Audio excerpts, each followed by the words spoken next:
Good day to everyone. So right now I am looking at your portfolio project directions and rubrics. This is just a high-level video. I'm going to make a couple more videos to go over each of the parts of the portfolio project, and we'll talk about each part individually. So this is a quick overview just so you have a better understanding of what we're looking for from your portfolio project. So when you go into week 2 in the activities folder, you're going to find this portfolio project directions and rubrics. So let's go over it together real quick. As you can see right away, it's made up of 3 parts. There's going to be 3 separate submissions for this portfolio project, and after each one I'm going to give you feedback up until the final submission in week 7. Now the gist of the portfolio project is this. You are a network administrator for the BNSC Corporation, and you're going to submit 3 separate documents for this group of people. Now I do want you to go through and read this on your own and answer some of these questions to yourself. These aren't answered within the portfolio project, but I want you to go through and start thinking about this, so as you start working on the portfolio project, these questions come to light. Let's take a look. Now, requirements for the portfolio project.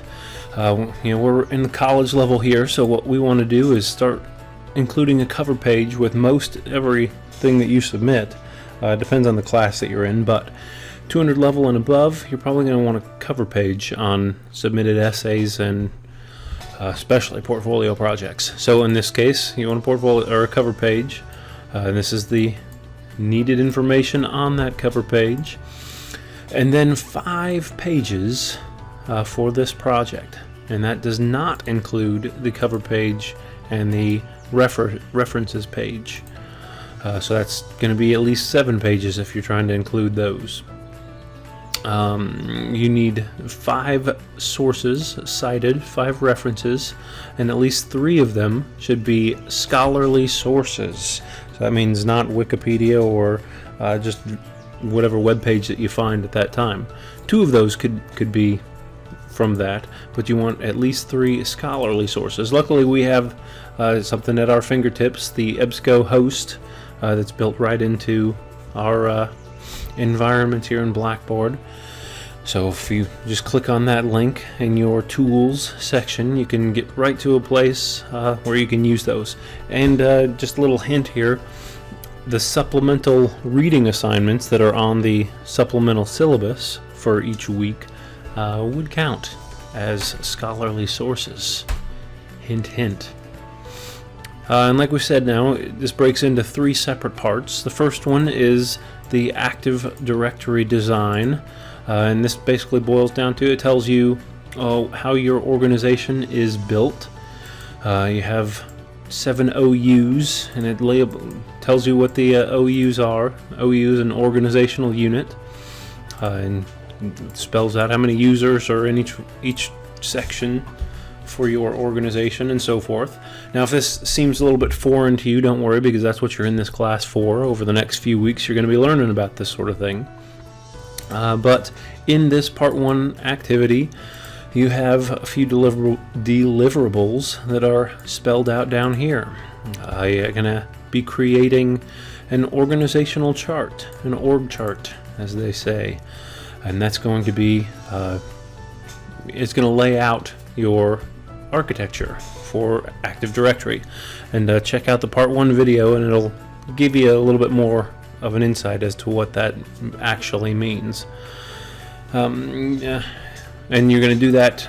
So the idea, the gist of this is that right now you are a part of Buffalo, New York, which has 3 separate sites within Buffalo, but you are adding 2 completely separate sites, Albany and Henrietta. So we're going to make an org chart that covers all cities, and then we're going to make another chart that covers the detailed infrastructure of Buffalo.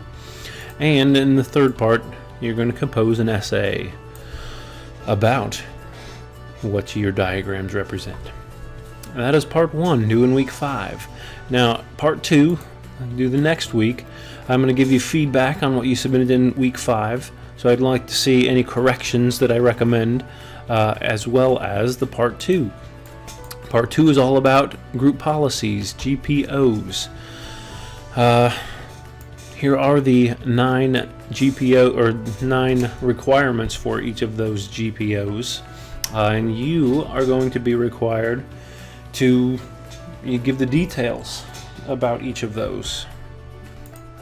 So you're going to go into how you actually create a rule for each of these requirements, where you apply the rule, how you enforce the rule, how it affects permissions, each one of these, and you're just going to, this is a written portion is what this is. You're not going to have to demonstrate it, but I do want to see some details. Now, one of the things that I'm going to recommend in this, that I've already been recommending to some, is you have the ability to gain access to Windows Server. We use a lot of test out in this class, and test out is fantastic, but it's not quite the same thing as having your own server at your fingertips. But you do have Windows Server 2012 or even 2016 if you want, available for you to download and use. I would recommend checking out the Microsoft Imagine video that you have if you're not familiar with Microsoft Imagine, and I'll show you how you can gain access to that. And then you can check out a video. I didn't make a video, but there's plenty of them out there about Hyper-V, or depending on what type of operating system you run. Hyper-V is a virtualization platform where you can set up Windows Server or any other OS, and it comes free of charge. So if you're running Windows 10 like most people are, you can download the Hyper-V and get to work, that sort of thing. So if you need help with that, just let me know. But I would recommend that, especially for this part 2 of the project. Being able to just mess around with how GPOs work, where they're applied and all that sort of a thing. It's a big help. So check that out in part 2. Then in part 3, you're going to make any updates to both part 1 and part 2 that I give you, and in one document, one final submission, submit them all with this part 3. So in part 3, you're just dealing with network monitoring and management. And you're just going to do a write-up, basically, of what events you'd like to monitor in your network. So this is where you get to be a little bit more proactive, I guess, as a network administrator. If this is the career that you have chosen, this is a great time to shine. So some things are defined requirements-wise. These are talking about data server, or the data sections, like file sharing and things like that. Not necessarily file sharing. Let's read this together. One major issue is in BNC Core is data space. Yeah, the space rather.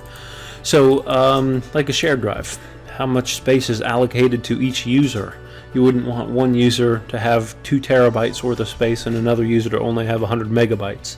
So that would be an event to monitor how much data space each user is obtaining, and set a quota for them, and when they reach a certain part of their quota, well, that's an event that would trigger a warning or some other action.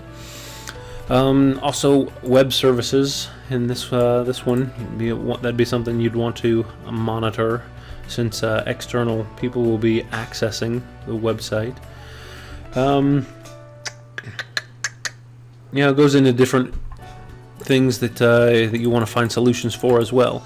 So up in this top deliverable of part 3, you can put all the events that you would want to explore. You got the 2 here that are specific, but also include any events that you would find important to register. Maybe you have intrusion detection or intrusion prevention that is important to you, and you want to monitor anytime anyone accesses anything, or maybe you're just trying to monitor things with your hardware on the network. how much bandwidth is being utilized, or troubles with a particular machine. You can get as detailed as you really want to with hardware, but that's what the first deliverable is. Second is giving you a couple circumstances that it wants you to find solutions to. And then the last part is more or less a cost breakdown. So I like I was talking about IDS and IPS earlier, intrusion detection, intrusion prevention. That's going to probably include a piece of hardware. So you want to include hardware that would be incorporated in your network here. So like a firewall, or the IDS IPS, or network devices, maybe routers and switches that have access lists applied to them, or whatever you come up with in the next 7 weeks. Software would also be included. Your end devices are likely going to have some sort of firewall on them for endpoint protection. And don't forget manpower. You don't want to be the only one for this entire network that all responsibilities lie on you. So maybe it's going to take a couple systems analysts to monitor and work on the network. So provide a cost breakdown of everything that will be required for everything that we've talked about in this portfolio project. And then combine that with the part 1 and part 2 and submit it all in your ePortfolio. Oh, okay, and there is a part 4 technically, which is just the reflection, which is just a discussion. So, one thing to say about that is don't skip it. It's still a significant enough part of your portfolio project. So do not, disregard the discussion, which is the reflection, because that is tied to your portfolio project grade. Anything else we should say about the portfolio? I think that's going to cover it. You can check the other videos for a little bit more detail. And that is going to do it. All right, let me know if you need any help.